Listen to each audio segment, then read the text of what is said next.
pero primero si se pueden posicionar en sus Biblias en Isaías capítulo 6, por favor.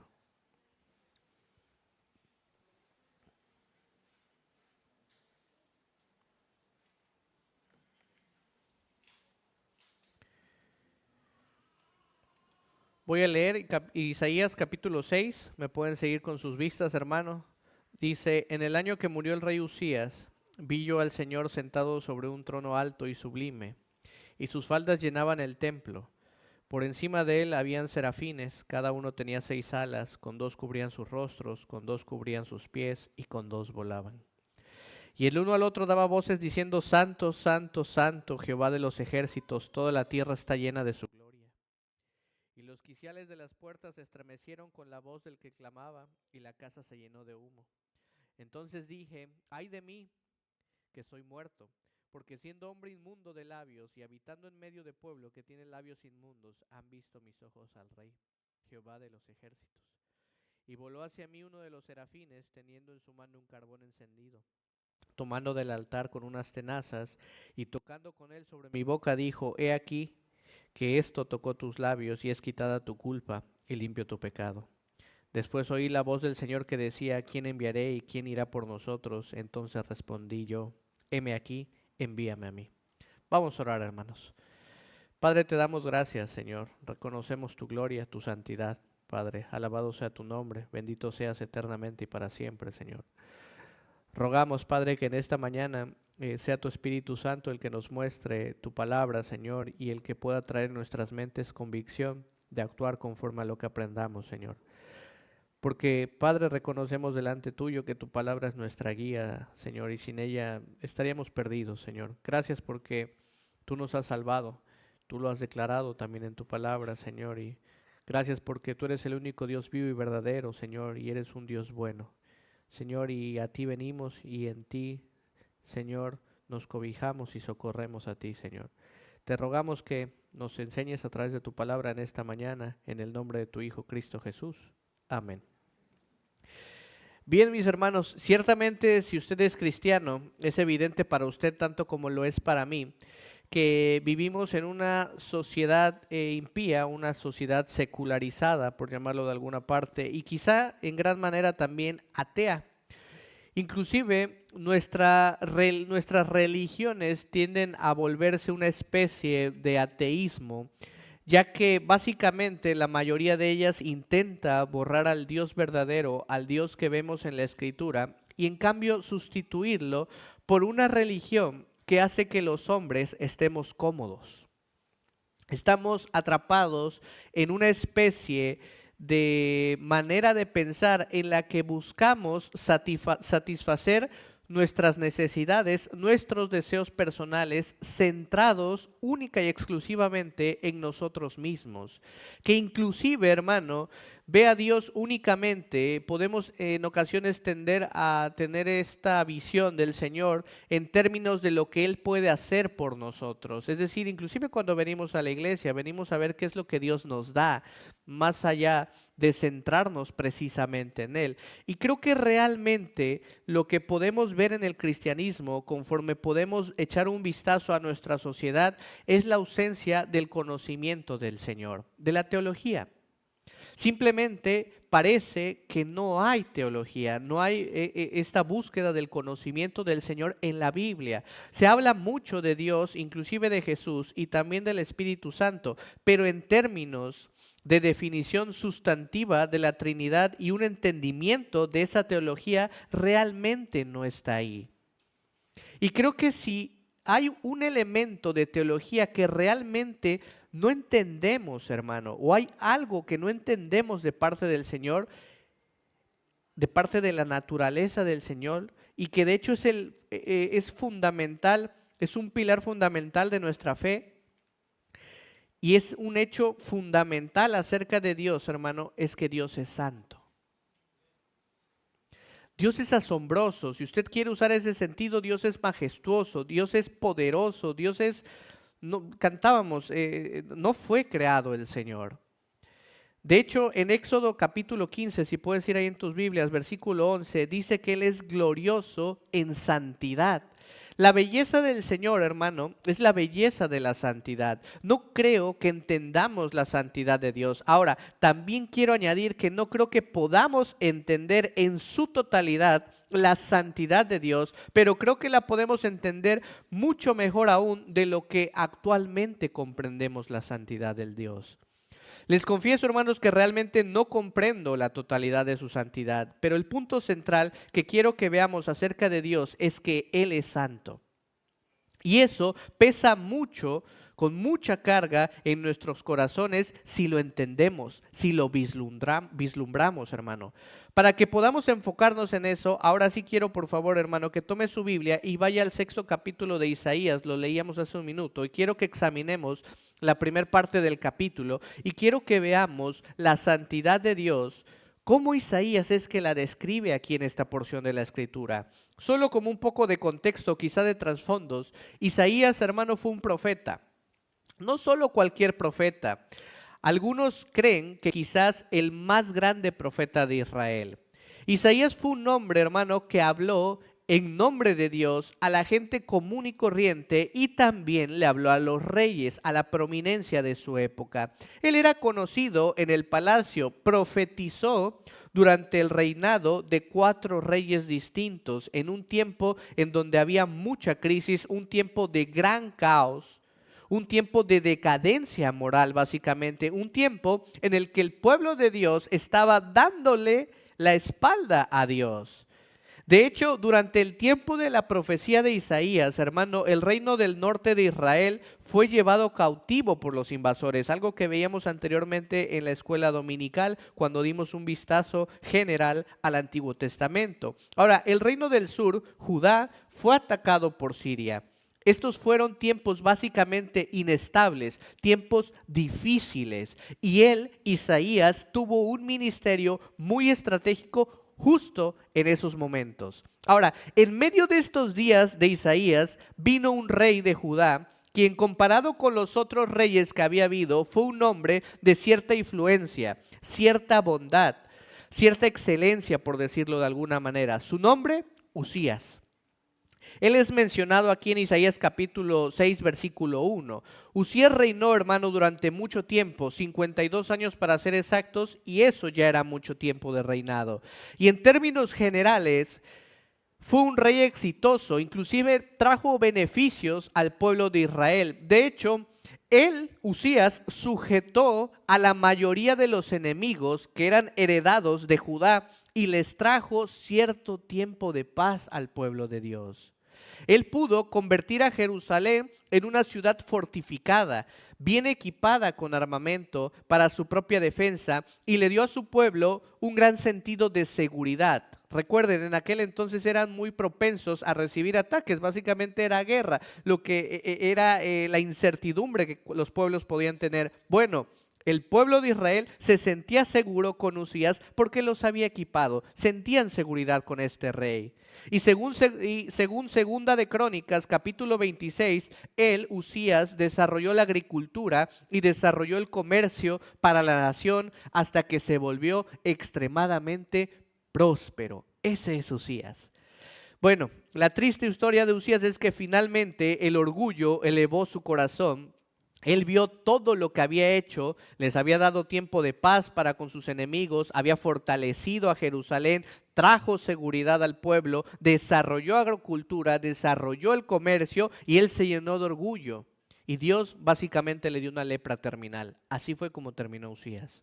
Ahora, a pesar de cómo terminó, su tiempo de reinado en Judá proveyó una temporada de paz. Había paz, no había caos. Y cuando él murió, aparentemente hubo un cierto sentimiento de pánico que comenzó a infiltrarse en el pueblo. Es como, ¿qué vamos a hacer? Usías ha muerto, ¿sí?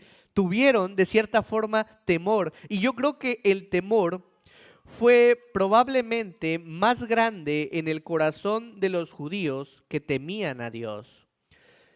Estos judíos que temían al Señor, quienes a lo largo de todos estos años habían mantenido una devoción verdadera a Dios, porque ellos sabían que a lo largo del tiempo de este rey Usías hubo una decadencia moral que poco a poco se estaba incrementando. Hubo una desobediencia que se estaba incrementando, una especie de idolatría que desafiaba a Dios. Y fue casi como si mientras que Usías estaba en pie, estaba vivo, él en cierta forma preservaba, evitaba que todo se desmoronara. Y en los capítulos del 2 al 5 del libro de Isaías, precisamente el profeta relata algunos de los pecados terribles del pueblo de Dios. Pero en medio de su pecado, hermano, estaban tan seguros debido a ese rey humano de nombre Usías, que en cierta manera el pueblo seguía viviendo su vida. Pero después él murió y tuvieron miedo. Hubo algunos acontecimientos que los llenaron de miedo. Fíjate, hermano, 5 años antes de que el rey Usías muriera, Tiglat-Pileser, que era un guerrero ambicioso, un guerrero rey de Asiria, repentinamente apareció en el horizonte, en el cercano oriente a la ciudad. Y él tenía un diseño inmenso, buscando conquistar a todos los reinos entre el río Éufrates y el río Nilo, y entonces conquistándolos poder establecerse en su lugar, es decir, poder establecer el gran imperio asirio ahí. Ahora, naturalmente, todas las naciones que eran objetivo de este rey ambicioso de nombre Tiglat-Pileser, las naciones que corrían peligro por sus diseños, comenzaron a ver con temor lo que pasaba y entonces irrumpieron en rebeliones. Comenzaron a formar alianzas con Asiria, comenzaron a tramar intrigas políticas, sabotajes, guerra contra Tiglat-Pileser debido a la decadencia espiritual moral que era interna. Y precisamente también los reinos de Samaria y Judá estaban al borde de esta destrucción. Entonces, en lugar de volverse a Dios, como Isaías les había dicho que hicieran, la gente estaba atrapada en un escándalo de disipación y decadencia moral, por temor a este rey ambicioso, por temor a que los conquistaran. Y básicamente satisfacían sus deseos personales. De hecho, Isaías 22 dijo, y si lo puedes leer en tu Biblia, y he aquí gozo y alegría, matando vacas y degollando ovejas, comiendo carne y bebiendo vino, diciendo comamos y bebamos, porque mañana moriremos. Esta era la situación del pueblo. En lugar de voltearse a llorar y clamar, dijeron, realmente disfrutemos de la vida porque todo va a terminar mañana. Así es como era cuando Usías murió. Ese era el estatus del pueblo, esa era la situación cuando el rey Usías murió. El líder estaba muerto. Entre todos los judíos que temían a Dios, que podían haber buscado el rostro de Dios, ahí estaba el profeta Isaías. Y entonces él hace algo peculiar, él va al templo, capítulo 6. Y ahora sí vamos a entrar de lleno, vayamos ahí. Si me puede ayudar con el clima, por favor, hermanos, se está sintiendo mucho calor acá enfrente. Si pueden bajarle, por favor. Muy bien, entonces vamos a Isaías capítulo 6. Dice, el rey está muerto e Isaías va al templo. Dice, en el año que murió el rey Usías, vi yo al Señor sentado sobre un trono alto y sublime, y sus faldas llenaban el templo. Ahora, hermano, deténgase ahí. Dice, vi yo al Señor. Esa es una afirmación increíble, hermano, que a veces pasamos por alto fácilmente, es cierto, o sea, lo leemos y como que al irlo leyendo es sencillo pasarlo por alto, pero Isaías dice, vi yo al Señor. Piense usted, hermano, en la situación y note la palabra Señor ahí. Esa palabra se traduce de la palabra hebrea Adonai, ¿sí? Cuando usted ve, por ejemplo, más adelantito ahí mismo en el capítulo 6, pero en el versículo 3, ve la palabra Jehová, esa es otra palabra. Esa palabra es del hebreo Yahvé, ¿sí? Y Yahvé se refiere a la naturaleza esencial de Dios, mientras que la palabra Adonai hace referencia a su soberanía, a su atributo de soberanía. Ahora, con esto en mente, usted va a comprender de una manera mejor el versículo 1. Básicamente es, en el año en que perdimos a nuestro rey humano, yo vi al verdadero rey. Eso es lo que está diciendo Isaías. Usted y yo nunca podemos entrar en pánico cuando usted y yo sabemos que Dios está vivo y en el trono, hermano.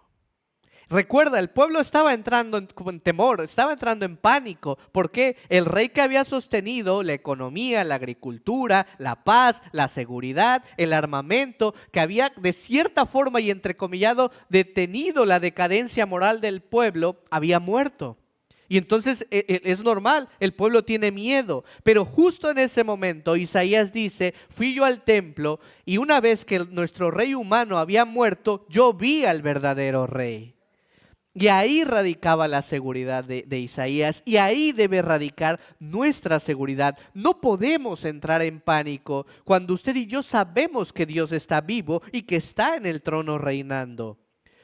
Podía parecerle a Isaías como que todo se estaba desmoronando, pero Adonai es un título que significa el soberano, hermano. El rey humano estaba muerto, pero la historia no depende de los reyes humanos, sino en la monarquía absoluta del Señor Supremo, Adonai, Dios mismo. Su reino, mi hermano, es infinitamente superior al reino de Usías, que era un buen reinado, pero es infinitamente superior o que cualquier otro reino. Y entonces Dios, en medio de la crisis, para hacerle saber a Isaías y a su pueblo que no todo está perdido, hace una aparición personal. E Isaías lo ve, y lo ve sentado en su trono. ¿No es maravilloso, hermano, saber que Dios no ha dejado el trono? Que cuando todo el mundo se está desmoronando y todo parece estar despedazándose a nuestro alrededor o en nuestra propia vida, Dios todavía está en el trono, exaltado, alto y sublime, hermano. Y dice el versículo que sus faldas llenaban el templo. Y esto, claro, es un retrato de la majestad y su exaltación y su gloria y su poder. Por cierto, si puede, hermano, escriba ahí una pequeña nota al margen de este versículo, Juan 12:41, porque Juan 12:41, el escritor nos dice que que Isaías ve era el Cristo. Realmente una cristofanía preencarnada, una aparición de Cristo en el Antiguo Testamento. Es lo que dice, si tú vas a Juan 12:41, el autor menciona eso. Ahora, mire el versículo 2 de Isaías. Conforme Isaías ve su visión, dice, por encima de él había serafines. Cada uno tenía 6 alas, con 2 cubrían sus rostros, con 2 cubrían sus pies y con 2 volaban. Ahora bien, hermano, ¿qué es un serafín? Bueno, ¿o qué son los serafines? Debido a que es plural como los menciona aquí.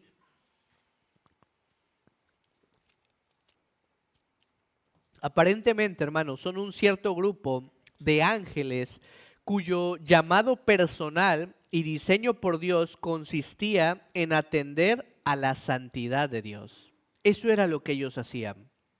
Son guardianes aguerridos de la santidad de Dios.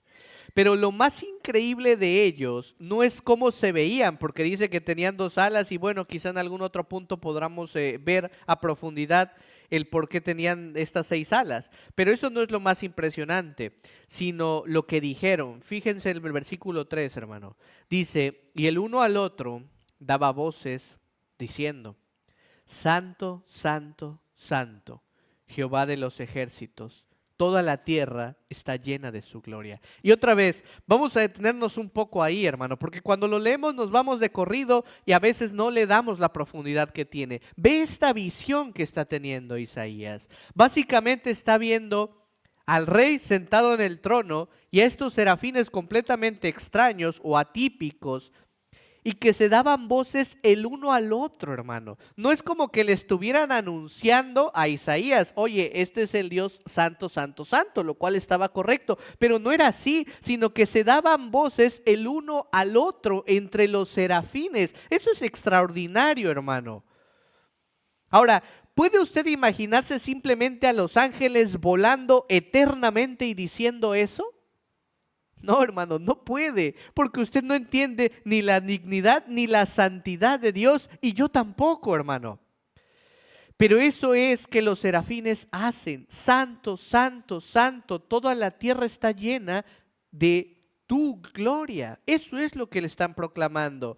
¿Por qué santo, santo, santo, hermano? Usted dice, bueno, es que así va la canción, la cantamos hace un momento y es lo que pronunciaban. No, hermano, la canción vino después, pero ¿por qué es santo, santo, santo? Alguien dice que es la Trinidad, uno por cada miembro. Ciertamente la Trinidad es santa 3 veces, pero los judíos tenían una figura de dicción, es decir, una forma de expresarse, una herramienta literaria que utilizaban cuando querían enfatizar algo. Muchas gracias, hermanos. Muchas gracias. Cuando querían enfatizar algo. Y la manera que usaban o que era común era la repetición. Si tú te fijas en tu Biblia, tú no vas a encontrar a ningún punto que diga Dios es amor, amor, amor. ¿No? O Dios es soberano, soberano, soberano, pero sí se ensalza o se enfatiza la santidad. Por eso es que al principio comenzamos hablando de que eso es lo que vamos a tocar esta mañana, la santidad del Señor, porque muchas veces no la comprendemos o lo pasamos por alto y aún no podremos en esta vida comprenderla en su totalidad. Es extraño para nosotros que figuras de serafines estén dando voces eternamente entre ellos, exaltando la santidad de Dios. No exaltan ningún otro atributo, que bien podrían, porque también es justo y es un gran atributo, porque es la fuente máxima del amor y es un gran atributo, porque cualquier atributo que quieras ponerle, podrían exaltarlo y sería bueno, hermano. Pero los ángeles, según la visión que Isaías está viendo, están exaltando en específico la santidad de Dios, porque es importante. Muchas veces a lo largo de la Biblia se usa esta misma figura de repetición. Con mucha frecuencia tú lo puedes recordar. Antes de que Jesús dijera algo que iba a ser muy importante, Él decía 2 palabras. No sé si recuerdas cuáles son. De cierto os digo. ¿Sí? Él lo pronunciaba porque iba a enfatizar algo importante. ¿Por qué no solo dijo de cierto? ¿Por qué fue de cierto os digo? Bueno, el punto era el énfasis. Es decir, Él anunciaba que eso era importante. Y cuando la Biblia dice santo, santo, santo, está tratando de enfatizar la santidad de Dios. Ni siquiera comprendemos que Dios es santo, hermano. Nos cuesta trabajo porque nuestra mente es finita, está limitada. Es complejo entender solo la santidad de Dios. Ahora imagínatela, santo, santo, santo. De ese tamaño es. Por cierto, ¿sabe usted que ese es el único atributo de Dios en todas las escrituras que se repite 3 veces? Esa es la prioridad absoluta. Es imposible entender la plenitud de esto, hermano. Y sin embargo, debemos entender lo que las escrituras nos dan. La ausencia de un entendimiento claro de la santidad de Dios es la razón muchas veces de nuestra superficialidad, hermano. Es la razón de nuestra impotencia, es la razón de nuestro egoísmo, es la razón de nuestra debilidad. Y en resumidas cuentas es la razón de nuestra desobediencia. Realmente no entendemos cuán santo es nuestro Señor.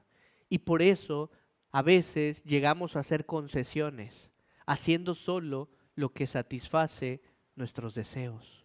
Y no tiene por qué ser malo, hermano, no pienses en cosas malas, ¿sí? Nuestros deseos, aún puros y genuinos, que a veces se desvían, esa concupiscencia de la que la Escritura también habla, muchas veces emana de que no comprendemos la santidad del Señor. Un día, hermano, los discípulos vinieron a Jesús y usted se recuerda, sabe, ellos le dijeron, enséñanos a orar. Y Dios les dice, así es como deben orar, Padre nuestro que estás en el cielo. ¿Y qué es lo siguiente que dice? Santificado sea tu nombre. ¿Sabe lo que significa santificado? Santo.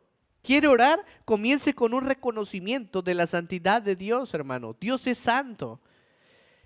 El pastor Sproul hizo una declaración interesante y él dijo, cualquier intento por entender a Dios fuera de su santidad es idolatría. Es una manera más de ver la situación y es correcto, eso es verdad.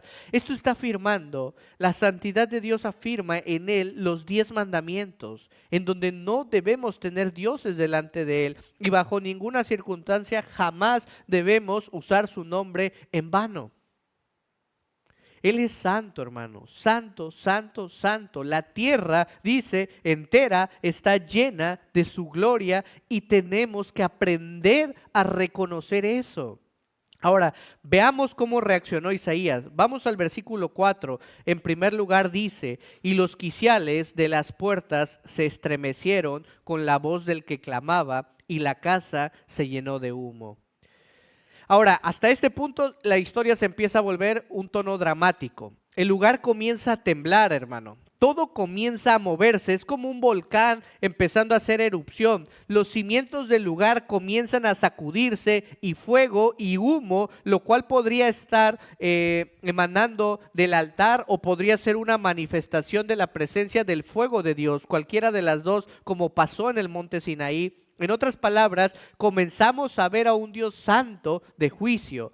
Esto no es una manifestación en particular de la misericordia de Dios, sino de su santidad. Fíjate, por eso te digo, a veces pasamos por alto la santidad de Dios y quizá, no sé tú, pero a veces mi mente contempla la santidad como un escenario blanco, como una habitación blanca y de repente dices, bueno, como que no hay pecado. Eso debe ser la santidad, pero fíjate qué es lo que hace la santidad del Señor. Todo empieza a temblar, todo se empieza a sacudir, empieza a haber fuego, empieza a haber humo que emana de la santidad del Señor. Esa es la forma en la que se describe. Es aterrador, hermano. Es como en el Sinaí, es una afirmación para Isaías y para el pueblo de Dios. Es un fuego consumidor. Y usted no puede jugar con Dios. Un día puede ser consumido. Eso es la santidad de Dios. Por eso, tío, que a veces la pasamos por alto. Lo vemos como algo loable y bueno, lo cual sí es también, pero también es fuego consumidor. Ahora, ¿cuál es la reacción de Isaías? Versículo 5. Dice, entonces dije, ay de mí. Eso es suficiente. Si no dijera más Isaías, eso es suficiente para entender el panorama completo, hermano. Eso no es solo una señal de desesperanza, aunque sí, ciertamente había desesperanza en ese momento para Isaías, pero es mucho más que eso. Como puede ver, hermano, en el Antiguo Testamento, los profetas hacían pronunciamientos, daban anuncios y sus anuncios proféticos con mucha frecuencia eran precedidos por la afirmación "así ha dicho Jehová". Es decir, ellos anunciaban algo y lo respaldaban diciendo "así ha dicho Jehová". Es decir, lo que acabo de pronunciar no lo dije yo, así ha dicho Jehová. ¿Sí? Y sus afirmaciones podían ser negativas o positivas. Cuando eran positivas, en un sentido positivo, con frecuencia decían bendito. Cuando eran negativas, con frecuencia decían ay, ay. Isaías usa la palabra ay por lo menos 10 veces en su profecía. Amós la usó, Habacuc la usó, Oseas la usó, Sofonías la usó, Zacarías la usó, Miqueas la usó, Jesús la usó. En Mateo 24 él dijo, ay de vosotros, escribas y fariseos. Y los ángeles del juicio en Apocalipsis también la usan. Es una palabra, hermano, de maldición. Ese ay es una maldición. Y aquí hay algo asombroso, hermano. Fíjate, un profeta de Dios, Isaías, quizá el mejor profeta para algunos en la historia, pronuncia una maldición sobre sí mismo. Eso es increíble. Este es el mejor hombre en la tierra en ese momento. Este es un siervo de Dios, pero cuando él ve la santidad de Dios, dimensiona esto, hermano. Él verdaderamente servía al Señor. De entre todo el pueblo, cuando todo se estaba desmoronando, cuando todo iba en una decadencia de cualquier tipo, Isaías es el único que al morir Usías va al templo y tiene esta visión. Él tiene una cierta posición humana, pero cuando él ve la santidad de Dios, no puede hacer nada más que pronunciar una maldición sobre su cabeza. Él solo puede ver su contaminación, no su bondad en ningún aspecto. Y eso es lo que debemos hacer delante de la santidad del Señor, hermano. Y después él dice, ay de mí que soy muerto. Nemete es la palabra que se utiliza ahí, es de una raíz que significa en el pasivo de estar perdido, perecer o ser aniquilado o ser destruido. Básicamente dice, yo estoy destruido, estoy devastado. ¿Pero por qué, hermano? Por la santidad de Dios. Estoy siendo aplastado, me estoy básicamente deshaciendo, es lo que está diciendo Isaías. Me estoy desmoronando, me estoy desintegrando. ¿Por qué? Porque él vio a Dios. Y cuando vio a Dios por primera vez en su vida, Isaías sabía lo miserable que era. En medio de la nada, cuando cae una tormenta, la tormenta obviamente los podía hundir, el miedo estaba ahí, tanto miedo tuvieron que fueron con el Señor, le despiertan, y una vez que le despiertan, el Señor reprende el viento y a las olas, y entonces cesaron y se hizo bonanza. ¿Y qué pasó? Estaban atemorizados, hermano. Ya no era por la tormenta. Estaban atemorizados porque se decían unos a otros, ahí lo dice el versículo, ¿quién es este? Que aún el viento y las aguas manda y le obedecen. Estaban atemorizados por la presencia, por la santidad del Señor. Estaban realmente 10 veces más aterrados cuando vieron su poder que cuando vieron al mar en su tempestad rugir, porque instantáneamente supieron que estaban en la presencia de Dios. Y eso es causa de pánico, hermano. Preferirían la tormenta antes que eso. Fueron despedazados porque Dios sabía que sus corazones, ellos sabían que para Dios sus corazones eran como libros abiertos ante la omnisciencia del Señor.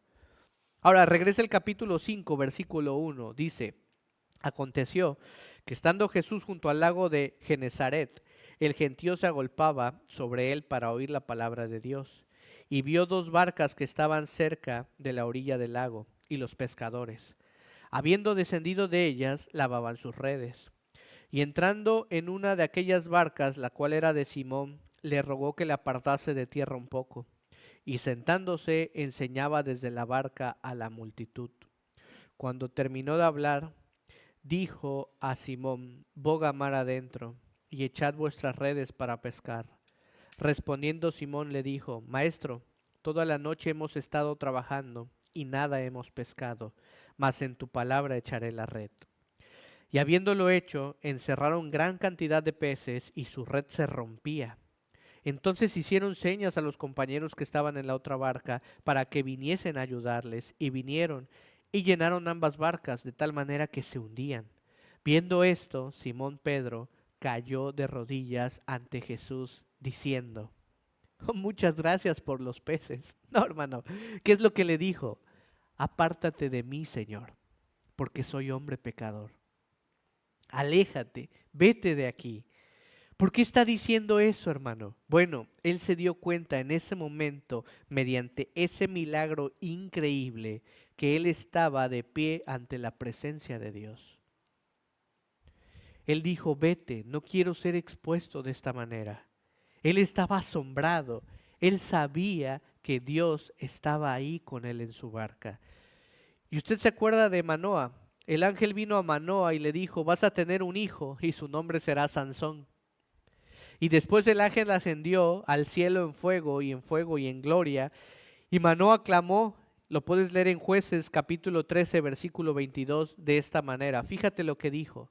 Ciertamente moriremos, porque a Dios hemos visto. Como puede ver, hermano, estas personas entendieron la santidad de Dios. Mis hermanos, es literalmente por la gracia de Dios que usted y yo en este momento no somos consumidos, porque deberíamos ser consumidos por el fuego de su ira. La gente a veces se pregunta por qué es que hay tantos problemas en el mundo, si Dios es un Dios de amor. ¿Por qué? Bueno, escuche, si Dios no fuera un Dios de amor, un solo pecado cometido por un individuo una vez sería el final de todo. Todas estas personas de las que acabamos de leer tuvieron miedo en la presencia de Dios. Y así usted y yo también lo debemos tener. Pero no es un temor, es un respeto reverente a la santidad de Dios. Es un entendimiento de la santidad de Dios. No es algo que haya que pasar a la ligera. Y aquí nosotros como cristianos venimos y decimos, bueno, al mundo no le gusta un Dios así. Segregar a la gente. Queremos un Dios que sea algo así como amable. Y entonces cuando intentamos hacer eso, estamos cambiando el evangelio, estamos minimizando el evangelio, estamos suavizando el evangelio, estamos haciéndolo inofensivo, diluido, que es primordialmente entonces un evangelio humanista, que no habla del fuego, de la ira, de la santidad del Señor.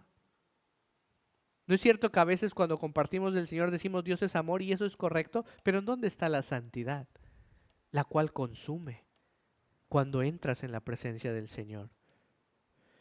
Ahora, esto es de cierta forma normal porque los hombres aman las tinieblas más que la luz, entonces no les des mucha luz porque no les va a gustar, eso es lo que a veces se piensa.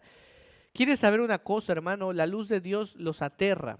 Es básicamente, y seguro lo has hecho, lo hiciste en tu infancia, cuando levantas una roca y abajo hay bichitos y cuando son expuestos a la luz, corren. Eso es lo que pasa. Lo santo siempre ha amenazado a lo impío. Y ya estamos terminando, hermano. Aún los cristianos a veces queremos nuestras pequeñas superficialidades. Constantemente estamos jugando a la iglesia torpe, haciendo concesiones por nosotros mismos, desobedeciendo cuando no tenemos ganas de hacer algo, enfrente de un Dios santo.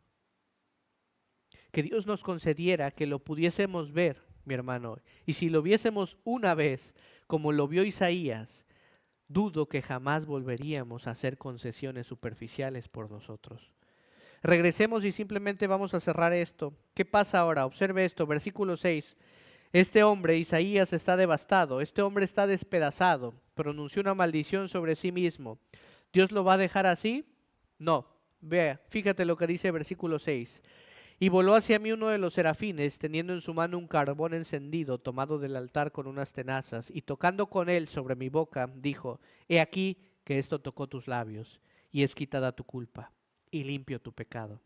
¿Sabe lo que se necesita para llegar al punto en el que usted es limpiado, hermano? Se necesita un corazón quebrantado y contrito ante la santidad de Dios. Él estaba ahí. Aquí no hay gracia barata, hermano. No hay una creencia fácil. Hay un dolor involucrado en la verdadera redención. Los labios son sensibles, son tiernos. De hecho, al expresar afecto el uno al otro, usamos los labios por su ternura y sensibilidad. Y es a esa misma parte del cuerpo que el ángel toca, que coloca el carbón encendido, que cauteriza la carne. Creo que la verdadera salvación, hermano, es dolorosa. Hay una lucha, hay un dolor. Pero una vez que se ha hecho, entonces fíjate lo que dice el versículo 8, y esto es maravilloso. Dice, después oí la voz del Señor que decía, ¿a quién enviaré y quién irá por nosotros? Entonces observa, hermano, la ambivalencia. Isaías responde, heme aquí, envíame a mí. ¿Cómo? Si tú estás despedazado, tú eres miserable, tú tienes una boca sucia, lo acabas de decir, tú estás rodeado de gente con una boca inmunda, también lo acabas de pronunciar. Sí, pero he sido limpiado. Es lo que está expresando Isaías.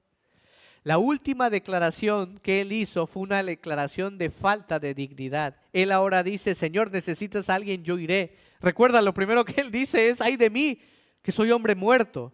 ¿Sí? Y lo segundo que termina diciendo es, pero Señor, si necesitas a alguien, envíame a mí, yo iré.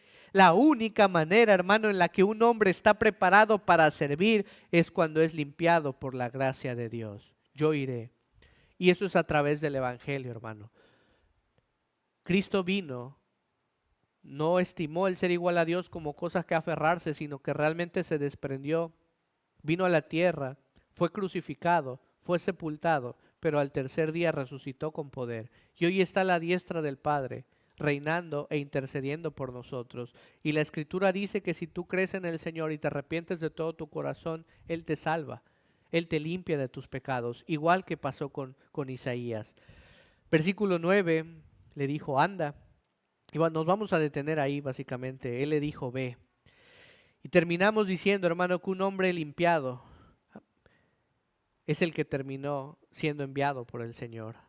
Mis amados hermanos, yo creo que todo esto ve a la cruz, ¿no es cierto? Yo creo que todo esto nos redirecciona al Evangelio de nuestro Señor. Yo creo que es la cruz, el carbón vivo que toca nuestros labios. La cruz de su Evangelio es lo que nos limpia, hermano. Como puede ver, usted y yo nunca podríamos estar de pie en la presencia de un Dios santo. Seríamos básicamente consumidos.